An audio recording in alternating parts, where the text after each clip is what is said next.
This video is meant for those who want to learn Bible or who is seeking the true God. Castigating another religion is not our purpose, and if anybody feels any types of hurt, then one should not watch this video.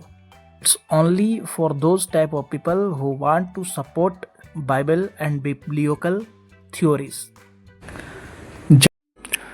सभी दोस्तों को सलाम अल मसीह। आप सभी का स्वागत है हमारे channel the word of supreme God में।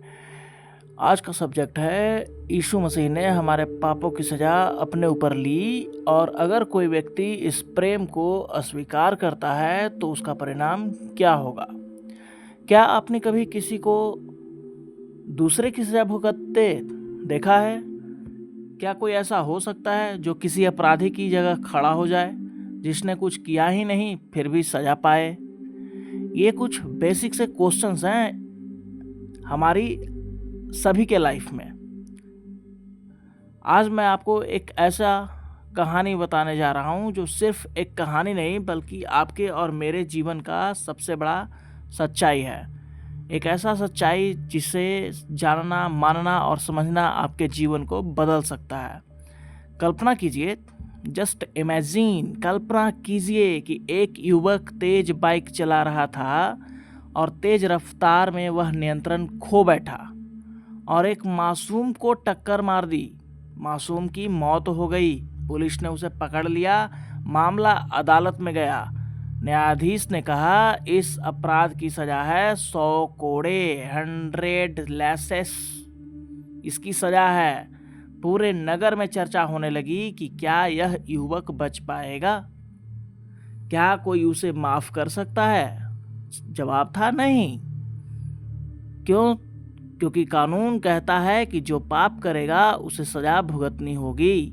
जैसे ही सजा पूरी होने को थी, एक चमत्कार हुआ, मिरेकल।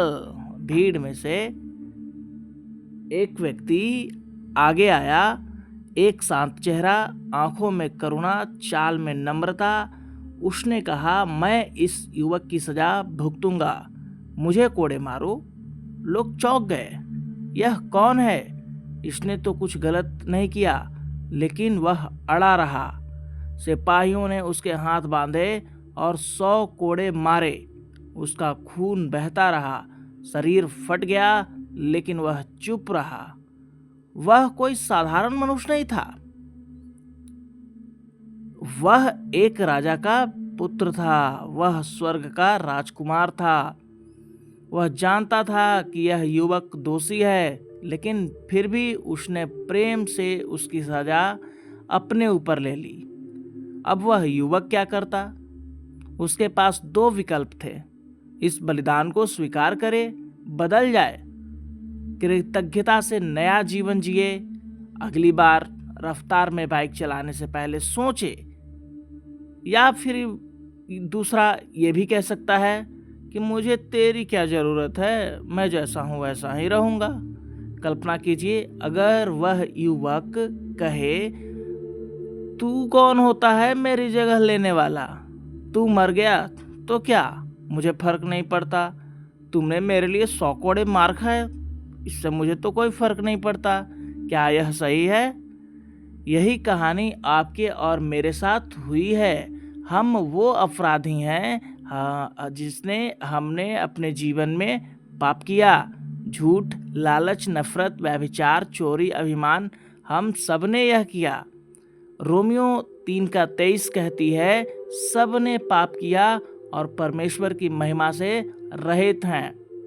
और पाप की सजा है, रोमियो 6:23 में लिखा हुआ है कि पाप की मजदूरी है मृत्यु। लेकिन तभी भीड़ में से एक आया, और वो था हमारा यीशु मसीह, निर्दोष, निष्पाप, पवित्र। फिर भी उसने कहा, इनकी सजा मैं भुगतूंगा। उसे बंदी बनाया गया। लोगों ने उसको बंदी बना लिया। झूठे आरोप लगे। उसके सिरों पर कांटों का ताज रखा गया। उसे चाबुकों से मारा गया। उसे क्रूस पर कील ठोकी गई और अंत में उसने अपने प्राण त्याग दिए।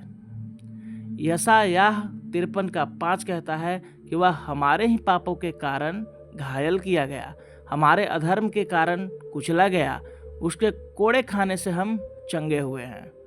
यानी कि आज के डेट में अगर आप चंगे हैं तो किसी ने इस चंगाई के लिए ऑलरेडी एक सज़ा भुगती है, क्योंकि हम सब तो स्वभाव से ही पापी थे। आदम ने और उसकी पत्नी हव्वा ने परमेश्वर की आज्ञाकारिता को न मान करके और फल खा के पाप किया, और पाप पीढ़ी दर पीढ़ी जो है हमारे वंशजों से ट्रांसफ़र होती चली आई है। यानी कि हम नेचुरल ही पापी हैं, स्वभाव से पापी हैं। कर्म, वचन और मन से हर एक मनुष्य पापी होता है। इसलिए हमें पवित्र शास्त्र सिखाती भी है कि हर किसी ने पाप किया। अब सवाल है, हम क्या करेंगे? क्या हम कहेंगे कि हे यीशु, मैंने पाप किया है, तू मेरे लिए मरा है, मैं तुझे अपना उद्धारकर्ता मानता हूँ? या हम कहेंगे मुझे तेरी कोई ज़रूरत नहीं, मैं ठीक हूँ, जैसे हूँ वैसे ही ठीक हूँ? यूहन्ना 3:18 कहता है कि जो उस पर विश्वास करता है वह दोषी नहीं ठहरता, पर जो विश्वास नहीं करता वह पहले ही दोषी ठहर चुका है। बाइबल कहती है कि यीशु मसीह फिर आएंगे, पर अब की बार उद्धार देने नहीं आएंगे बल्कि न्याय करने आएंगे।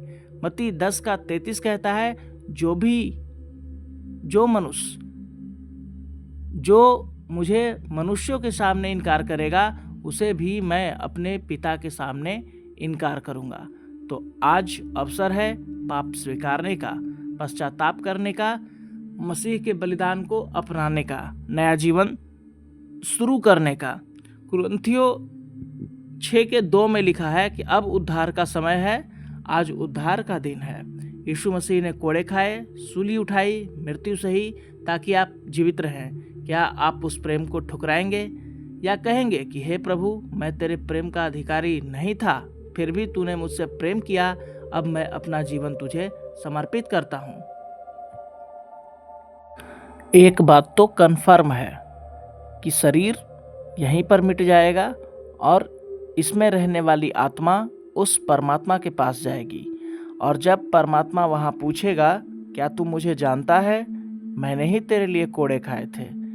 तो उस मनुष्य की आत्मा ये कहेगी कि नहीं, मैं तो आपको जानता ही नहीं, मैं तो किसी और को जानता हूँ, जैसे कि बहुत सारे देवी देवता हैं। तो अगर उस मनुष्य ने ऐसा कहा, उसकी आत्मा ने ये कहा कि मैं किसी और को जानता हूँ, आपको नहीं जानता, तब तो आपका उद्धार हुआ ही नहीं। क्योंकि जिसने आपके लिए कोड़े खाए, सिर पे कांटों का ताज पहना, चाबुकों से उसको मारा गया, शरीर छलनी हो गया और सुसमाचार आपके पास आया और आपने उसको पहचाना नहीं, तो वो भी अपने पिता के सामने यानी परमेश्वर के सामने वो परमेश्वर का पुत्र आपको पहचानने से इनकार कर देगा।